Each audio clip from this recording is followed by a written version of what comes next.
ছোটোবেলায় পিকনিক করতে কার না ভালো লাগে, তবে সেই পিকনিকটা যদি হয় রাতের বেলা আর ঝড়ের দিন তাহলে তো আর বলার কিছু বাকি থাকে না।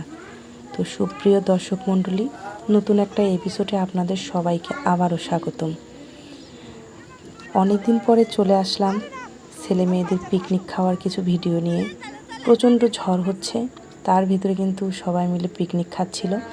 মাহিম, অমিত, সাদিক, সাকিব সবাই মিলে পিকনিক খাচ্ছিল, সাথে ওর চাচাতো বোনেরাও ছিল। তো ওরা পিকনিক যখন রান্না করছিল তখন কিন্তু অনেক ঝড় হচ্ছিল। আমি সারাদিন ধানের কাজ করে এসে ওদের রান্না বাড়া দেখতেছিলাম, কিন্তু আমি অনেক ভয়ে ছিলাম যে ওরা যে বাতাসে রান্না করছিল এভাবে কিন্তু রান্না করা যায় না। তারপরে ওরা অনেকটাই খুশিতে ছিল। আর এই হচ্ছে আমাদের রাঁধুনি, ওর নাম অমিত, বেশ ভালো রান্না করে। সবশেষে কিন্তু রান্নাটা অনেকটাই মজা হয়েছিল। আমি একটুখানি চেখেছিলাম, আমার কাছে অনেক ভালো লেগেছে। তো রাঁধুনি হিসাবে কিন্তু আমি ওকে 100ই দেব। এত সুন্দর রান্না।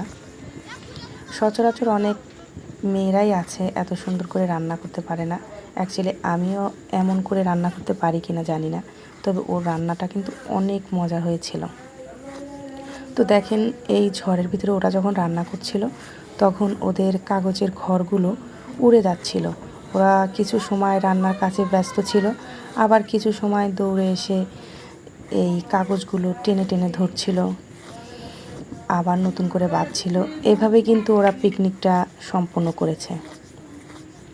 এত ঝড়ের ভিতরে আমরা যখন ভয় পাচ্ছিলাম যে বৃষ্টি হবে, কখন কাগজ উড়ে যাবে, ওদের ভিতরে কোনো ভয় নাই। আসলে ওদের ভেতরে পিকনিকের আনন্দটা ছিল, তো এই কারণে ওদের ভিতরে কোনো ভয় ডর ছিল না।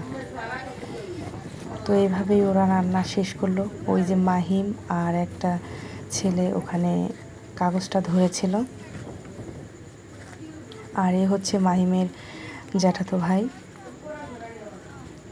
আর দেখেন কিভাবে কাগজগুলো উড়ে যাচ্ছে। তো সব মিলে কিন্তু এই ওদের পিকনিকটা কিন্তু অনেক মজা হয়েছিল। ওরা অনেক আনন্দ করেছিল। শুধু যে গান বাজনা করলেই যে পিকনিক মজার হয় তা কিন্তু না। এভাবে খোলা মাঠে বাতাসের সাথে পিকনিক খাওয়াও যে কত বড় একটা আনন্দ, ওদের না দেখলে আমি বুঝতে পারতাম না। তো আজকের মতো এই পর্যন্তই। সবাই ভালো থাকবেন, সুস্থ থাকবেন। আসসালামু আলাইকুম।